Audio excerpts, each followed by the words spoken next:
Estamos de volta! Falei que era bem rapidinho. O papo aqui tá tão interessante, tão especial, que eu quero falar para você, mulher que está em casa, está nos assistindo agora. O programa de hoje é para você, que também sofre algum tipo de problema na sua área sexual, com seu marido, que não sabe mais o que fazer, que decisões tomar. Nós vamos deixar aqui as redes sociais da Ariane e eu tenho certeza que ela vai poder te ajudar muito. Já começa a seguir ela, entre em contato que eu tenho certeza absoluta que vai ser um prazer para ela ajudar você onde você tem algumas dúvidas ou alguns traumas também. Ariane, voltamos aqui então. Nossa, eu tô muito feliz, impactada com a sua história, né? Eu conheci uma parte dela, mas não toda. Hoje nós estamos conhecendo aqui. Quão bom saber, né, o que Deus tem feito na sua vida, como sua vida tem mudado e como você tem ajudado outras pessoas a mudar também, né? Então conta um pouco aqui pra gente, só pra gente fechar, né, aquele ciclo.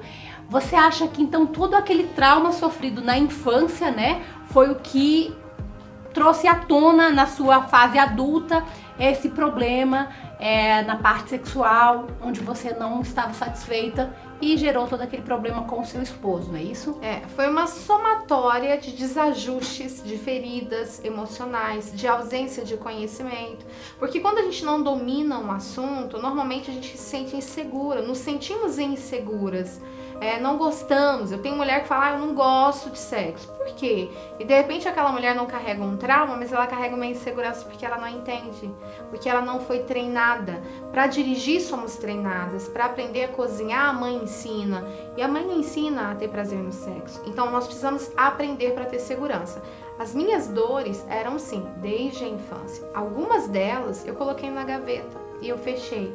Só que uma gaveta com alguma coisa fechada tende a mofar. E era bem isso que aconteceu nas minhas emoções. E naquele período em que eu comecei a mexer na minha sexualidade, porque eu corria risco de perder o meu marido, o meu casamento, o meu sonho, eu me deparei com essa gaveta. Eu tive que abri-la. Então foi o momento de faxinar as minhas emoções, de olhar para o meu passado, perceber que eu não sou vítima dele, passar por um processo de psicoterapia, de cuidado espiritual, de cuidado físico e me reconstruir, ou talvez conquistar uma identidade sexual. E foi também um período que eu fui aprendendo, né? Aprendendo a lidar com o ambiente sexual, aprendendo a lidar com o toque, como fazer, o que não fazer, né? E assim por diante. Então, sim, para a maioria de nós, o que vivemos no passado, que teve forte impacto emocional, tende sim a refletir em algum momento da nossa vida como uma dor, talvez até como um adoecimento emocional. E Ariane, nos seus atendimentos, né? Você atende mulheres e atende também casais, é isso? Isso. Você tem se deparado muito com isso hoje em dia, de mulheres que estão insatisfeitas, mas estão ali fazendo por fazer, né? Estão ali com seus maridos apenas para manter um casamento. Você se depara com muito assim esse tipo de situação? Existem milhares e milhares de mulheres que vivem uma vida sexual medíocre, mal resolvida, adoecida, sem orgasmo, com dores e até com disfunções sexuais. Eu atendo casais, mulheres e atendo homens também. Hoje a gente tem uma demanda muito grande masculina de homens com ejaculação precoce, perda de ereção, disfunções eréteis, né, como um todo. Então sim, e sabe uma coisa muito importante? Às vezes, tá? Não é regra, mas eu me deparo com pacientes que o adoecimento, a disfunção sexual, ela foi desenvolvida simplesmente por ausência de conhecimento, por não saber manipular aquele órgão genital, por não saber lidar com aquele ambiente sexual, simples assim. Então, quando a pessoa passa a ter a segurança, entender, se sentir, de repente a pessoa melhora a autoestima, melhora a qualidade de ereção, tempo de ereção, melhora a lubrificação, às vezes simples assim. Não é todo caso, tá? Sim. Mas no ambiente clínico a gente se depara muito com isso. Quando você entrega a instrução, a autossegurança, né, a autoestima, de uma forma muito linda, faz com que aquela pessoa se desenvolva sexualmente de uma forma mais prazerosa, mais entregue, mais segura, mais saudável. Eu tô assim muito, mas extremamente feliz, né, com a sua presença aqui, Ariane. Sua presença que foi tão importante hoje, porque falar de um assunto tão especial, né? E é o que eu disse no início. Ela fala de uma forma tão leve, eu estou impactada. Mais mulher já tá assim de portas mais que abertas, escancaradas para você, né? Você pode fazer da nossa casa uma segunda casa para você também, para você falar para outras mulheres. Assim, eu estava falando com você aqui no início, assim como eu pedi para Deus, né, que ele pudesse levar a minha voz mais e mais lugares, porque também Deus tinha propósito, queria receber vez ou outra pessoas especiais assim também para levar, né, essa informação, porque o Mais Mulher, ele traz informação, fala sobre empreendedorismo feminino, mas quando nós informamos as pessoas é bem melhor, né, do que a pessoa estar no anonimato, não sabe ainda o que fazer. Gente, eu tô terminando aqui essa entrevista, porém, né, eu fico assim com aquele coração apertado, porque é um conteúdo que daria 3, 4 programas seguidos, né, mas a gente tem um tempo curto aqui. Vou pedir para a Ariane se despedir então. Ariane, portas abertas, como já falei, né, então de uma outra oportunidade a gente continua nesse bate-papo aqui. Eu agradeço o convite, o carinho. Quero encorajar você, mulher, que está assistindo pela primeira vez, a compartilhar com outras mulheres esse programa incrível, a levar essa informação, porque de verdade, hoje nós estamos vivendo um tempo com essa pandemia em que nós estamos evoluindo muito rápido, e evoluindo dentro, e evoluindo no ambiente familiar, principalmente, evoluindo como pessoa. Então eu agradeço o carinho, foi maravilhoso estar aqui com vocês. Se você é uma mulher forte, inteligente, bem resolvida, eu te encorajo. Compartilhe esse programa lindo com no mínimo 10 amigas e vamos fazer com que outras mulheres cheguem até essa mulher que tem feito esse trabalho maravilhoso. Parabéns. Obrigada. Parabéns. A gente sabe que é desafiador, mas você é uma mulher diferente e Deus vai te honrar muito por isso. Amém. Mulher ousada. Amei estar com você. Amém. Muito obrigada. Terminar o programa dessa forma é sensacional, né? Ouvir da boca dessa mulher aqui essas palavras me encoraja ainda mais, levar mais conteúdos para você toda semana, todo sábado, aqui no Mais Mulher. Eu vou deixar aqui as redes sociais da Ariane, porque você já pode seguir ela a partir de agora. Lá ela tem conteúdos incríveis, lives para falar mais sobre isso.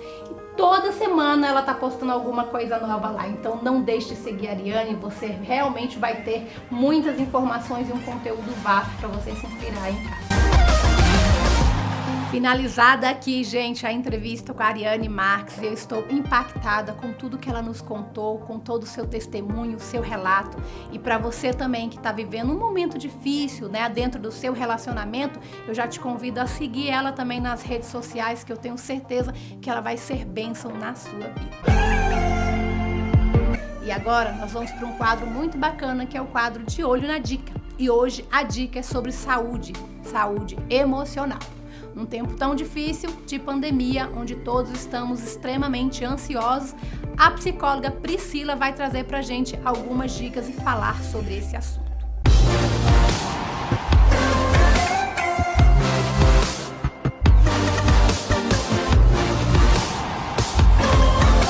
Está começando o quadro De Olho na Dica e hoje nós vamos falar sobre saúde emocional. Nesse período de pandemia, isolamento social, cresce o número de crianças e jovens que estão cada vez mais ansiosos.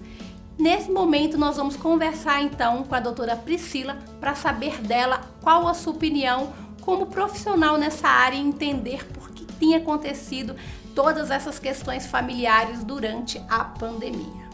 Doutora Priscila, eu já quero começar perguntando para a senhora como que nós percebemos que o nível de ansiedade dos nossos filhos estão alto. Olá, Cida, obrigada pelo convite, é um prazer estar aqui conversando com você e com o seu público. Então, nós precisamos entender a ansiedade como um estado emocional muito importante, porque ela nos protege dos perigos e das ameaças.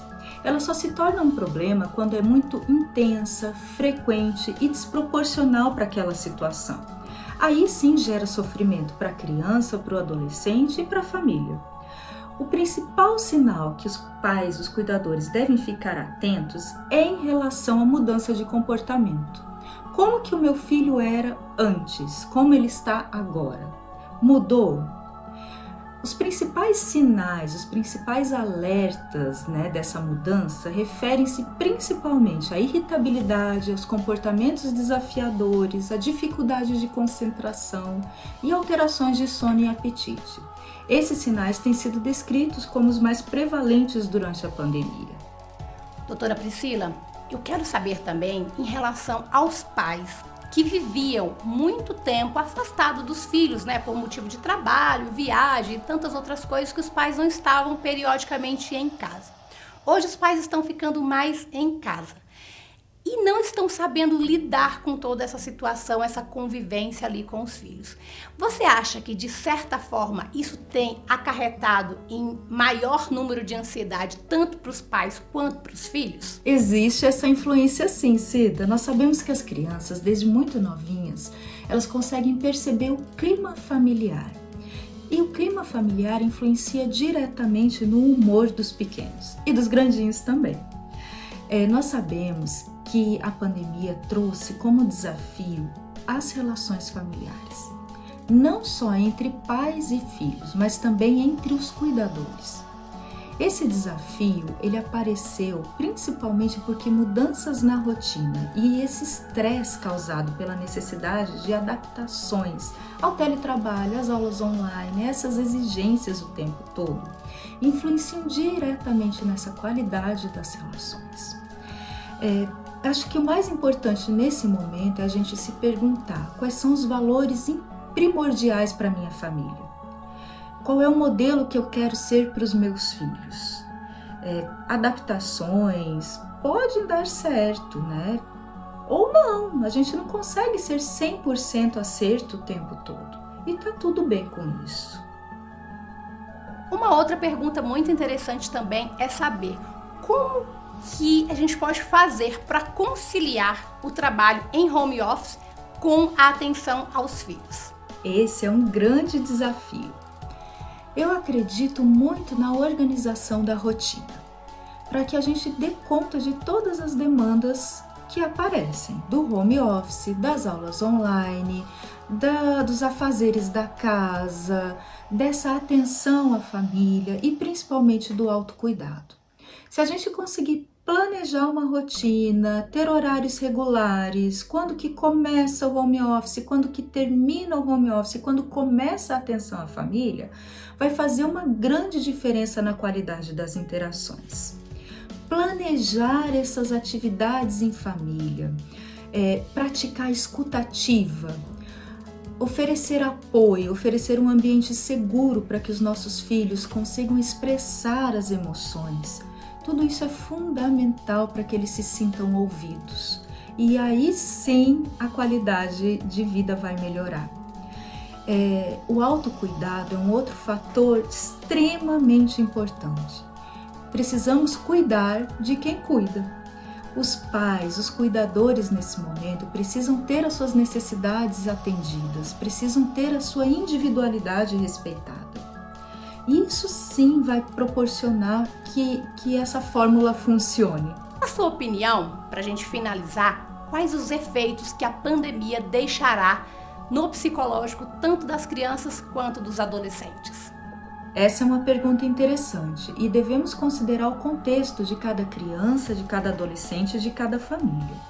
Mas com certeza repercussões aparecerão.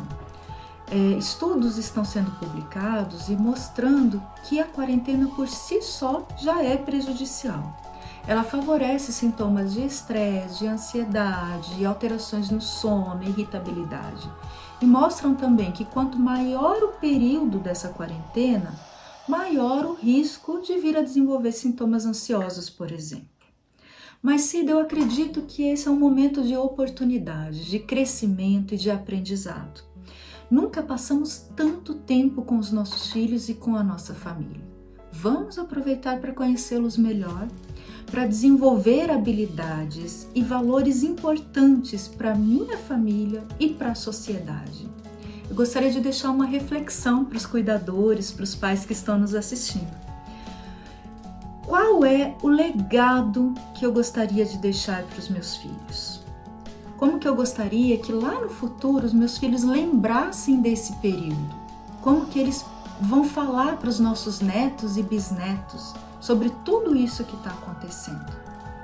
Espero ter contribuído um pouquinho com vocês. Estou à disposição para o que precisarem.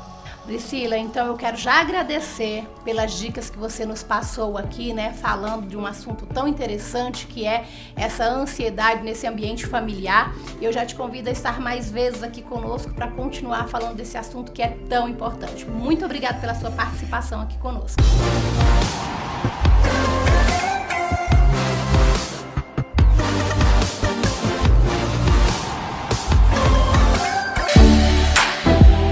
O programa Mais Mulher está chegando ao fim agora. Eu me despeço de vocês aqui do programa, mas durante toda a semana eu te encontro nas minhas redes sociais, no meu Instagram, Cida_Olivier, ou no Instagram do programa Mais Mulher BSB. Para mim é sempre um prazer ter você e a sua companhia. Muito obrigada pela sua audiência, pelo seu carinho. Um grande beijo, até o próximo programa.